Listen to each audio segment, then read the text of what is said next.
Today I'm doing a loop that I've lovingly called the Bronco Flat Tomahawk Chop, because it starts in Bronco Flats and then you'll see in the map image it looks like a tomahawk. So gonna do that ride. Hope you enjoy it. Been doing this one for a while. All right, so here we go. Like I said, for a little bit we ride along the school, then we pop into South Mountain Regional Park along an area called the Bronco Flats, and then we meet up with Desert Classic, which then transitions or splits off to the Secret Trail, and then we hit the Lower Corona de Loma. It's a very, very technical black trail. We're only going to do part of it, and then connects back up with Desert Classic, and you ride that all the way out back out to Bronco Flats. So my dad and I have been riding, realized, for a little bit over 5 years now. A couple days ago I posted on my Facebook a picture from 5 years ago of my dad and I riding on our older bikes and looking pretty scraggly. But we used to come in from the Pima Canyon lot, which is the main kind of trailhead for South Mountain, and we'd ride Desert Classic down. But that section of Desert Classic is super rocky and chunky. So then I think it was my dad that discovered Bronco Flats, which is what I'm riding right now. And it's a really great warm-up climb. It's not super steep, but it does go up, which means we end our ride with a really nice downhill because we come back out this way.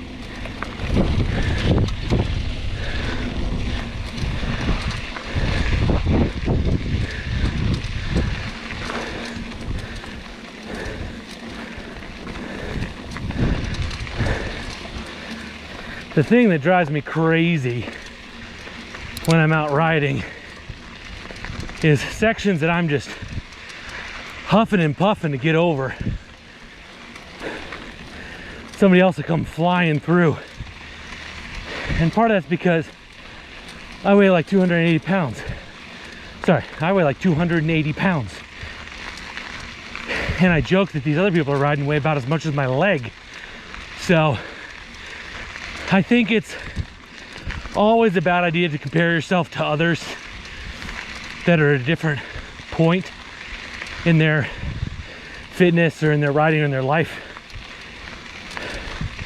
which is one of the reasons I like tracking my rides on Strava, because then I'm not comparing to anyone but myself, and I can see my own progression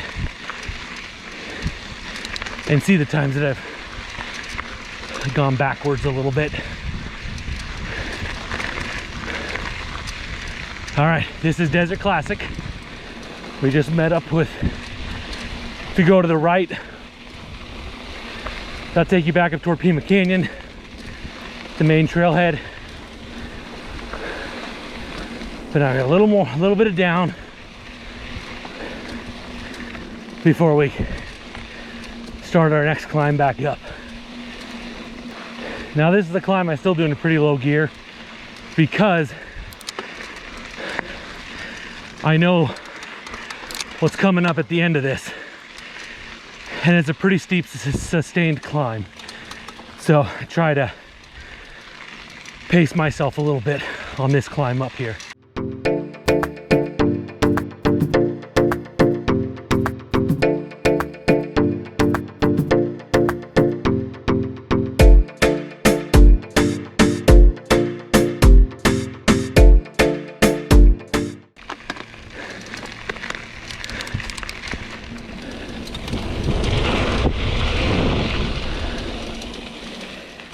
Alright, had to make some adjustments to my derailleur. I think it'll be a little better now. We'll see, there's some steep climbs coming up here.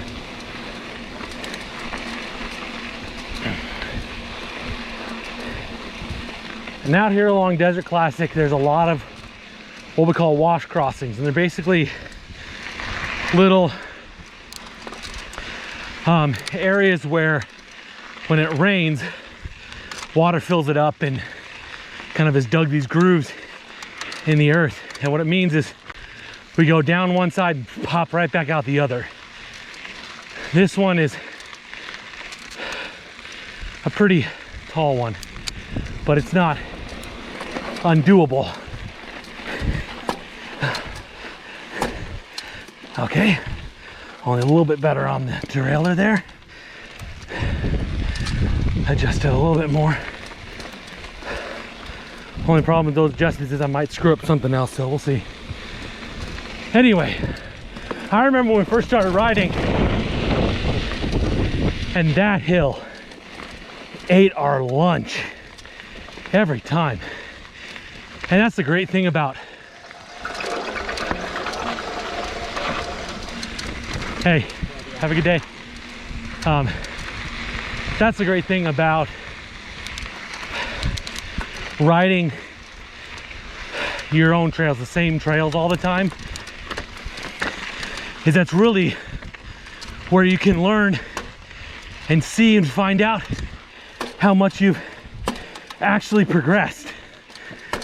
Oh gosh. Like anecdotally, more than just what the Strava timesheets tell you. I try to wait for folks as much as I can. I like going for PRs on Strava, which is personal records, but not at the expense of other people's enjoyment of the trail. Now I'll send it.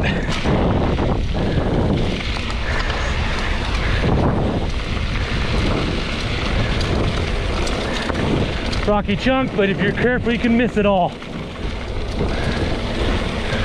Up on the berm, miss that one. Okay, left is Desert Classic, right is the secret trail with a jump at the bottom.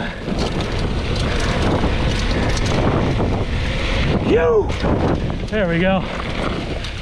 Set my seat up and stay in that same gear and try to get as much energy coming out of this as I can. Whew. I love that little section. Now this one, it's so long and sustained, I don't try to carry momentum out of it. I just try to get into my lower gears like right away.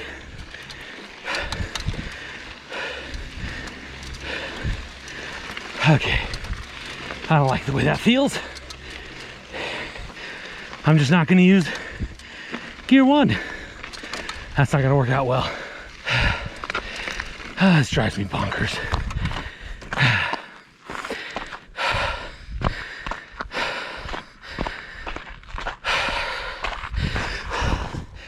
XC racers do this all the time. They'll drop their little gel packs on the ground and like it doesn't matter. That's frustrating. All right, back on the bike. Okay, this next section on Secret is a canyon. We ride down in and through a canyon. Now you can see up ahead if there's somebody coming in, but there might be somebody in the canyon already. So every time I hit this, I just shout, "Rider up!" Just let them know somebody's coming down. But nobody here today. It's another one. Low gear is prime. Oh.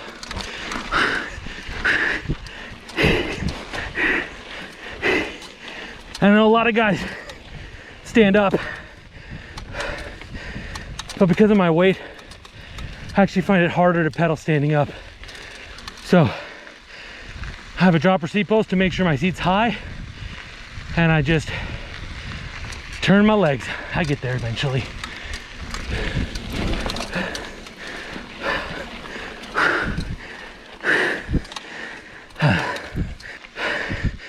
First one's short but steep.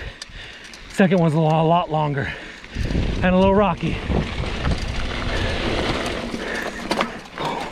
Oh, that's what happens when you shift on the uphill.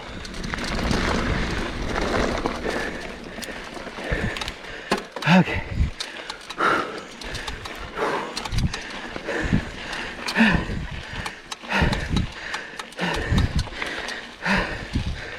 Okay, this next wash is the last one on Secret before we meet up with Lower Corona de Loma. I make it about 70% of the time. And it's because there's not a good run up and it's rocky and funky and really, really steep. So make sure I'm in second gear. Spin, spin. Oh, yes. Oh. Oh. Actually have another video on my YouTube. I'll link it up in the corner of me doing that same hill and crashing on it, falling backwards. I was out riding with my brother and my dad. It's pretty funny. All right, and here we go. To the left takes you down toward Warpaint and back to Desert Classic. This is Corona de Loma, the lower section.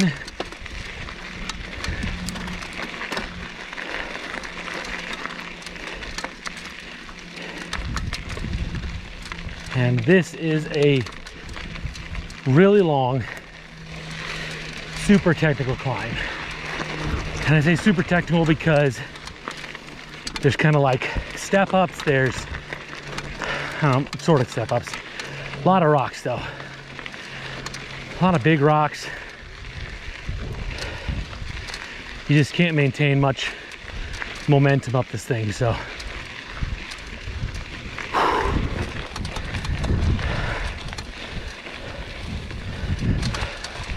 I'll put the time marker in where you should skip ahead to if you don't want to suffer through this with me, but I want to show folks that are maybe looking at riding this trail what it's like.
No, then I don't get a workout.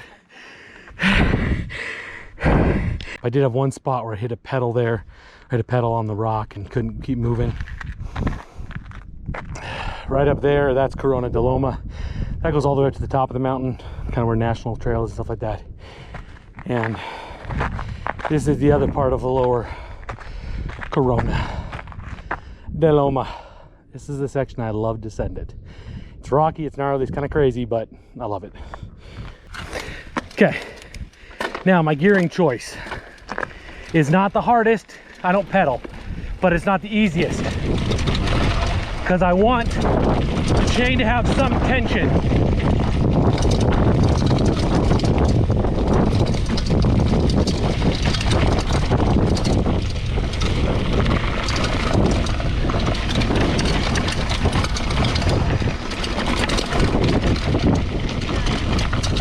Hey ladies, thanks.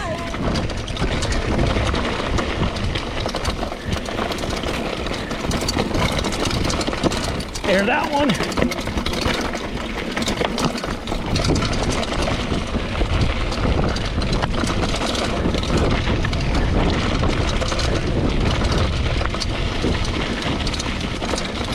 Now I'd love to look at my chain right now, because I think it might have fallen off, but I cannot take my eyes off of the trail right now. It is too sketchy. Yeah. Whew. And that is it for the crazy gnarly downhill. Woo!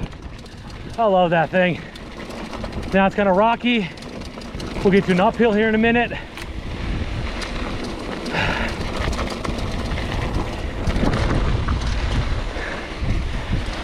That's a sandy corner. It's easy to wash out. All right. Whew.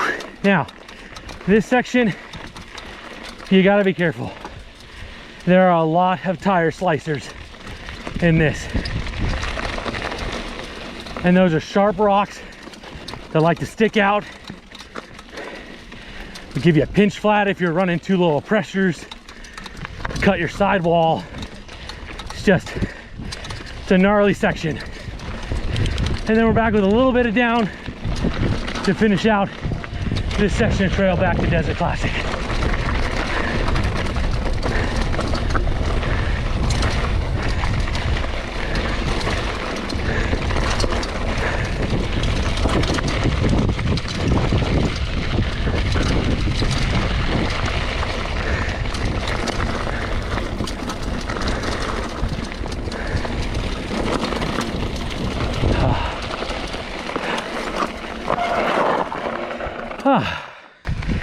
Yeah, I always stop there just to make sure my bike's okay, because it does a lot of rattling down that hill. But man, is it fun. Okay, still pretty rocky through this section. If you follow the lines of other riders, it'll be smoother. Okay, coming up here is a drop. I used to never take it, and then I found out it's actually smoother if you take it, so you send it straight off. Oh. It looks terrifying coming up to it, but trust me, my dad does it every time on a hardtail, so that's good stuff right there.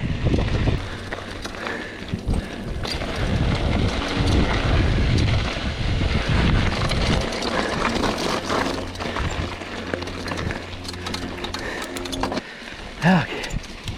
All right, let's get some speed.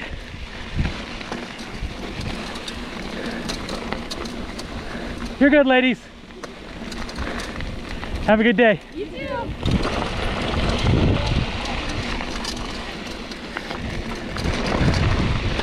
This is a great little downhill section. Oh, I'm already in my hardest gear. Delightful.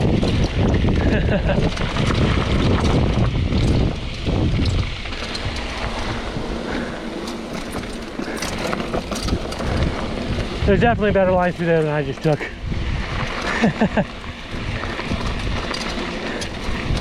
My daughter just started riding with me, and I jokingly tell her, don't ever take my lines, child. I do not have good line choice.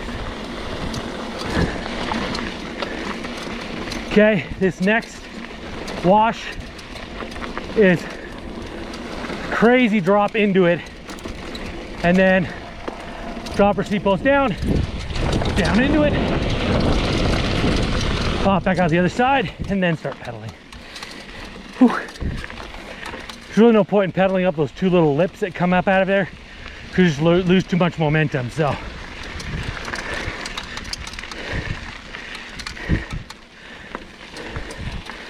right,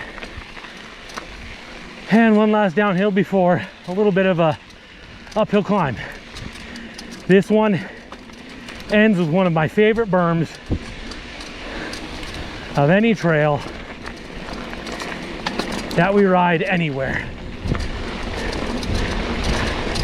Here we go.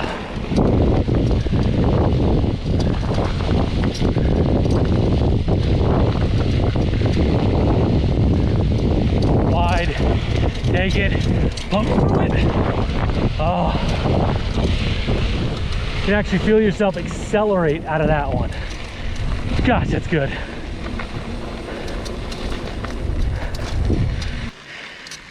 I also like waiting for folks that are coming up the trail because I can practice track standing. It's one of the reasons I'm pretty good on slow technical climbs.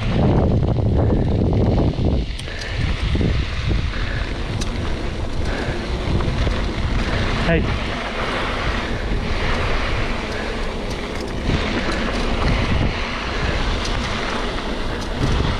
Okay, now I used to coast up over these two hills to try to see if I could get over to the second one. But then I realized if I take this one faster, I get out of the other side of this thing better.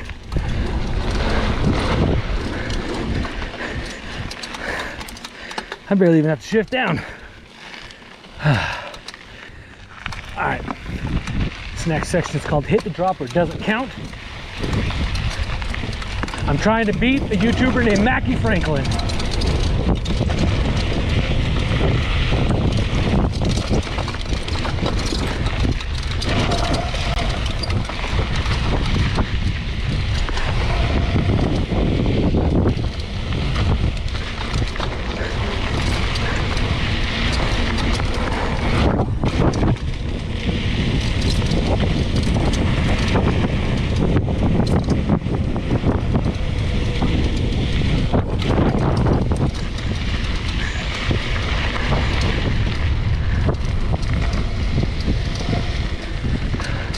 Thanks.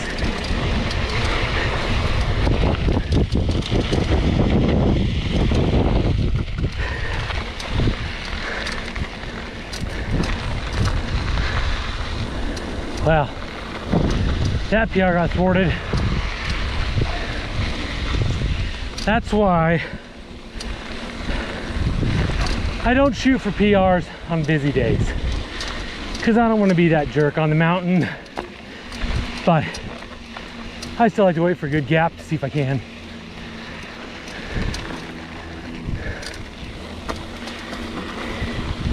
Anyway, all right, back over onto Bronco Flats, and it is flat and slightly trending downhill the rest of the way.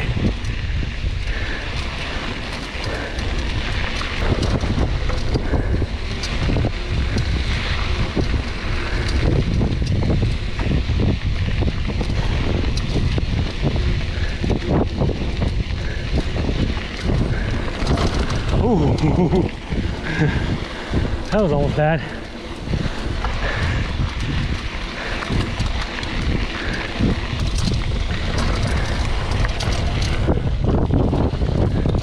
Thanks. Have a good day.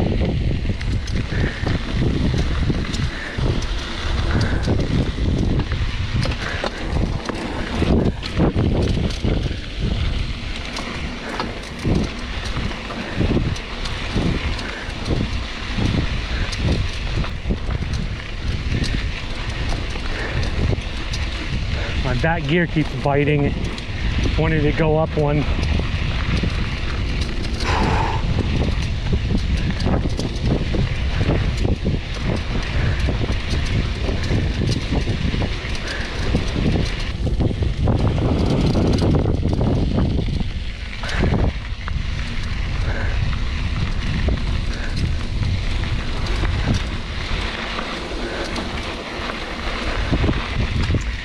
So that is the Bronco Flat Tomahawk chop.